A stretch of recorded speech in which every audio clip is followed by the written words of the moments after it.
Merhaba. Bugün sizin için sukulent avına çıktım. Biz insanlar hep sukulentlerin bağdan değil, bahçeden değil, çiçekçiden alınır diye düşünürüz. Ama gelin ki öyle değil. Ben şimdi sizin için Meksikalara falan gidemeyeceğim ama Bulgaristan'ın Rodop dağlarında sizin için sukulent avına çıktım. Ki buralarda da birkaç çeşit sukulent buldum. Şimdi sizin için onları çekeceğim. Size şöyle sukulentleri göstermek istiyorum. Yakından.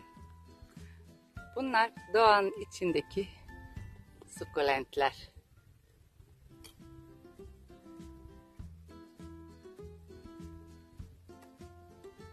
Şunun güzelliğine bakın, açmış. Şöyle genel yerini çekeyim. Görmüş olun. Nasıl konmuşlar taşların üstüne. Bunlardan ben bayağı topladım. Bakacağım, eve gidince ekeceğim. Ev ortamlarına nasıl adapte olacaklar ve hep beraber takip edeceğiz. Çok yerinden yurtundan onları ayırmak istemiyorum ama denemek için öyle bir girişimde bulunacağım. Şöyle yosunlu yosunlu bir koparayım. Gördünüz mü? Kökü, kendisi. Bunları da şimdi bir ıslak poşete koyup öyle getireceğim eve.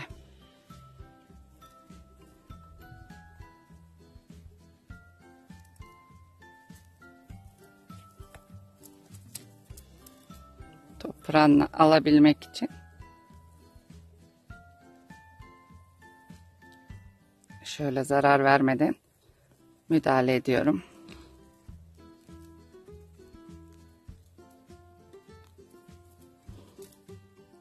Aldım. Bakın.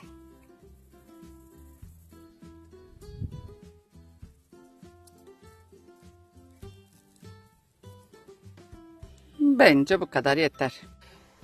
Şimdi Rodop dağlarından getirdiğim sukulentleri hep birlikte sizinle ekeceğiz ve sonra onların gelişimini takip edeceğiz. Siz de böyle yerlere giderseniz, yani daha sulak ortamlara, bir bakın kenarda köşede nasıl bitkiler yetişiyor ve belki de siz de benim gibi sukulent avlayabilirsiniz.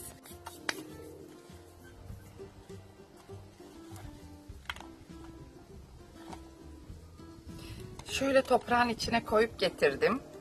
Bakın.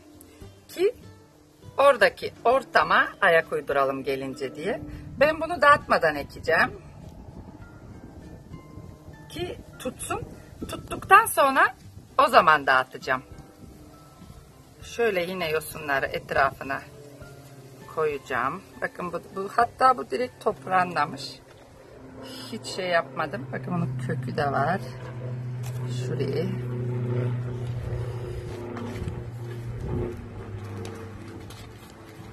Bunu da şöyle alıp hemen yanına dikeceğim. Hiç oynatmıyorum kökünü mökünü. Bu kendine geldiği zaman bunu tekrar o zaman böleceğim küçük küçük dallara. Azıcık toprak ilave edeceğim, çok az. Şuracıklarına. Çok azıcık da sulayacağım çünkü çok uzaktan geldiler ve o gün bugün ben onları hiç ıslatmadım. Her şey hazır. Sadece şuradan birkaç tane şu geçen çiçeklerini şöyle keseceğim ki kendine gelsin. Bunlar çiçekleri geçmiş. İlk çektiğimde çiçekleri vardı. Hazır.